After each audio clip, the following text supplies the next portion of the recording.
they're like, we didn't really like how passing did not reflect sort of the three-dimensional element that is actually on a real field, where the importance of layering the ball over the top, of like an over one guy in front of another actually matters. And so that's a quarterback skill set, like as Danny can tell you. It's not all just, hey, here's a laser, here's a laser, here's a laser.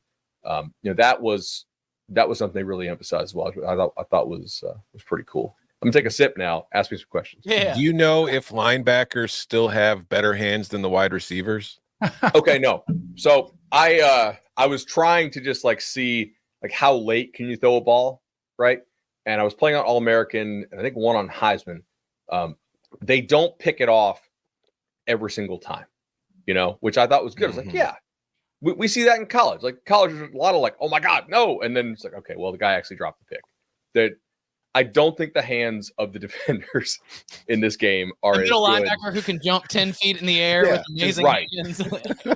Yeah. So I thought that was, I mean, the gameplay is a hell of a lot better than it was if you're somebody who still has your old system and has still been running back the game from a decade ago. In all of our video game lives, we have just, maybe screamed at a digital player because they threw the ball with the worst touch or pass trajectory we've ever seen. And in my opinion, College Football 25 is going to put that praise or blame, potentially, allegedly, in your hands, though, because they have a new revamped passing mechanic. I'm one of the people that thinks Madden 24's passing system is honestly pretty good. I don't know if the execution is perfect. Actually, it's not perfect, but I think if they change a few things, they can have something really good. And so when we get there and they're talking about a new passing mechanic in college football that's different from Madden 24, I'm skeptical because I'm like, I don't really know if this is it. But after spending about 4+ hours playing with this pass mechanic and trying to figure it out and really trying different quarterbacks like Carson Beck to Dylan Morris to Will Howard and using different quarterbacks across the board, I might like College Football 25's interpretation of passing better than Madden 24. The left stick is now going to give you a lot more control over sort of the pass leading, but I think the biggest change is how they're approaching throw power. For most of us, throw power in sports video games has always meant how far you can throw that ball. Your Uncle Rico, I can throw it over that mountain. But throw power in CFB 25 is about not just how far you can throw it, but how hard you can actually throw the football too. And when I played as JMU, I used Dylan Morris. No disrespect, Dylan. I'm sorry for this, throwing you out there like that. But the difference between Dylan Morris at JMU and Carson Beck at Georgia was wildly apparent. And when it comes to the actual meter, it kind of reminds me of NBA 2K24's like default shot meter with that sort of like arc that it has to it. So when you hold down the passing icon for whichever receiver you want to throw the football to, it'll start moving kind of like a blue meter for you. As long as it's blue, you're good. But towards the end of the meter, you're going to have a yellow area and a red area. The sizes of these areas are going to depend on a couple of things here. Your quarterback's throwing attributes, their abilities, distance of the throw, and then factors like, are they being pressured? Are they throwing off their back foot because they're crazy? Or you just are, a dude's right there, you got to get rid of it quickly. There's a variety of factors that kind of, factor in, like, are you throwing on the run? There are things that impact it. If your pass is thrown in the blue, congrats. You're pretty much good to go as long as you didn't make a really dumb decision of who you're throwing it to and where. But if you're laying in the yellow, you've got a more inaccurate pass, and there's a little bit of a chance that's going to be involved there. And then the longer you're going to be in the red, the larger the penalty is to your throw. The red sections on that throwing meter are going to be dependent on a ton of different factors too, and not every QB's red area is going to be the same. If you have a QB with a weaker arm or lower thrower accuracy ratings, their red section is going to be larger. The best analogy I can kind of give you is like this is probably some of you are going to be like, what? But the vision cone we saw in Madden, right? You remember Peyton Manning might have like a crazy one that's super easy and it's like easy to make a throw with him.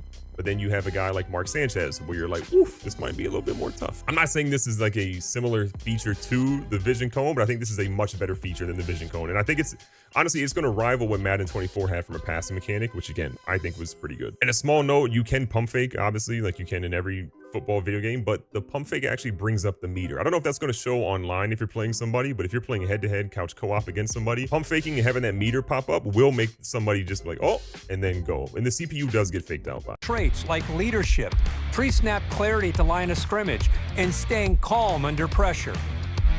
The throw meter is also awesome. We'll talk about that a little bit as well. This is the first time we've seen this. So we have an out route here.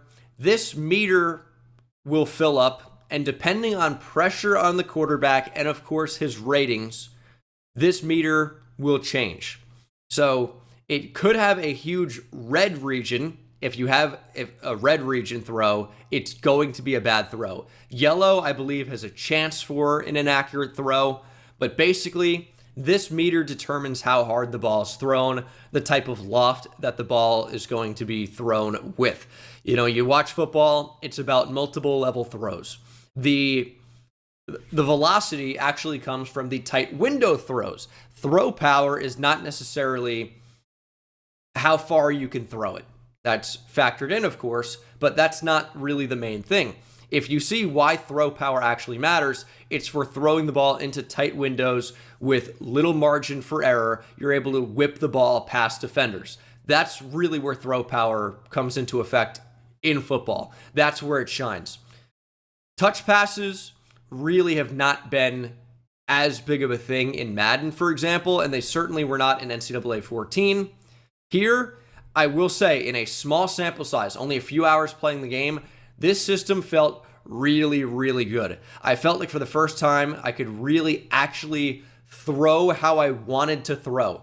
If I wanted to just tap the button, it was a moon ball. It's not like Madden, where you tap the button and it's supposed to be a touch pass or a lob pass, and it's a bullet pass every time anyway. I don't know what I'm doing wrong, and this isn't a Madden hate video, but there are problems that Madden has that I feel like college football has corrected. So I think the dev team really did a great job. The further you fill, or as more you get with the blue meter filling up here, the harder the throw is going to be. The flatter it's going to be really is the long and short of that. So you have a lot of flexibility with how you throw the football. And of course, for Quinn Ewers, he has a ton of accuracy in this game, and he's under absolutely no pressure. What a great block pickup there from CJ Baxter. Gotta love it. Hook 'em horns, couldn't get one.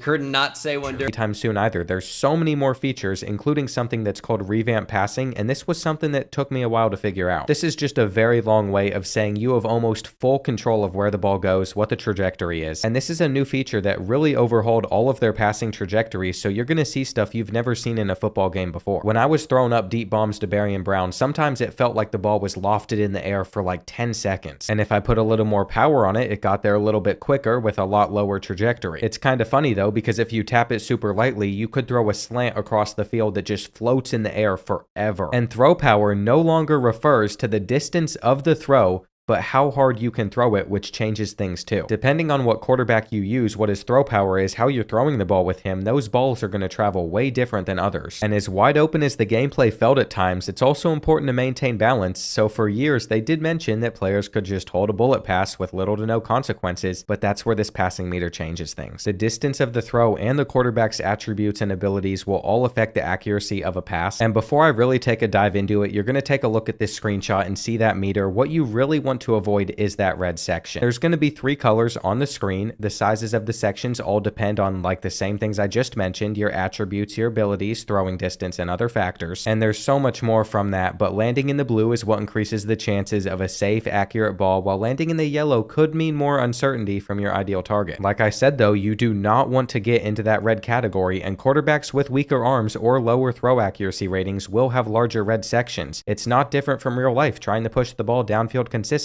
with a quarterback who has a weak arm is just not a great move. I think once you all get this down, you're going to really enjoy it. I did, but it took me a while to figure it out, and they also even mentioned that they've updated the pump fake mechanic, but never in my life have I tried to use a pump fake mechanic in a video game, so I'm just gonna... They've also revamped the passing system. It says our main objective in the pass game was to hone the art of layering the football. This includes everything from dropping the ball in the bucket to your tight end between the linebacker and the free safety to throwing a bullet on the 12-yard dig route. These new trajectory changes really allow you to throw the receiver open. To accomplish this, we increased the variance of the left stick pass lead, changed our inaccuracy mislocations, and overhauled our passing trajectories. The biggest change you will feel immediately is how we evolved the concept of throw power. Now, throw power doesn't simply refer to the distance of the throw, but how hard you can throw it. While these enhancements are exciting, it is also important to maintain balance. For years, players have been able to hold the bullet pass with little to no consequences. However, in this new system, the distance of a throw and the quarterback's attributes and abilities will affect the accuracy of a bullet, potentially resulting in accuracy penalties. On the start of a pass, you'll notice 3 colors, blue, yellow, and red. The sizes of these sections depend on your quarterback's attributes, abilities, and throw distance, and other factors that impact accuracy, such as being pressured, back foot, on the run, etc. Landing in the blue increases your chances of a safe, accurate ball, while landing in the yellow could mean more uncertainty from your ideal target. Red areas indicate potential inaccuracy. The longer you stay in the red, the greater the penalty. Keep in mind that not all red sections are equal. Quarterbacks with weaker arms or lower accuracy ratings will have larger red sections. directions. They've also made significant enhancements to the pump fake mechanic. Now, when you're playing with the pass meter, the meter will appear over the receiver you are pump faking to. It's no longer necessary for receivers to execute a double move for defenders to react in that direction. We have worked on improving defenders' reaction to the pump fake in terms right away is the revamped passing. So just a little anecdote. When I was playing, I had like a corner route with my tight end. I was able to layer the football perfectly over the linebacker. There was not a leaping linebacker in this situation, and the ball got there before the safety could get there. So it was just like a nice little, the ball trajectory was exactly what I wanted to be. Floated it over him, right into the tight end's hands for a beautiful catch. It was a nice play, and I felt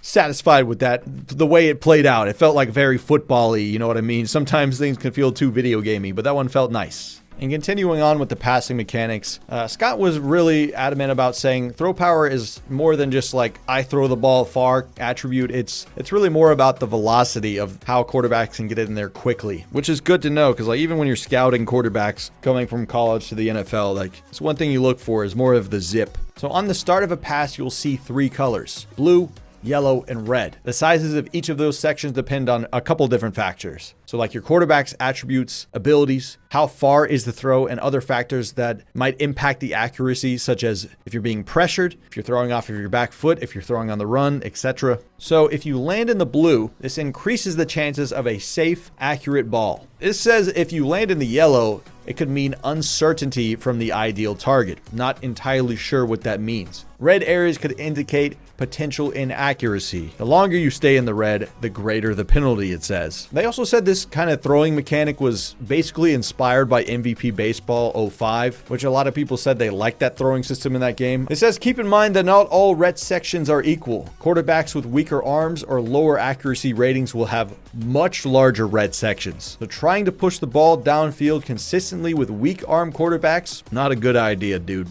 Don't do it.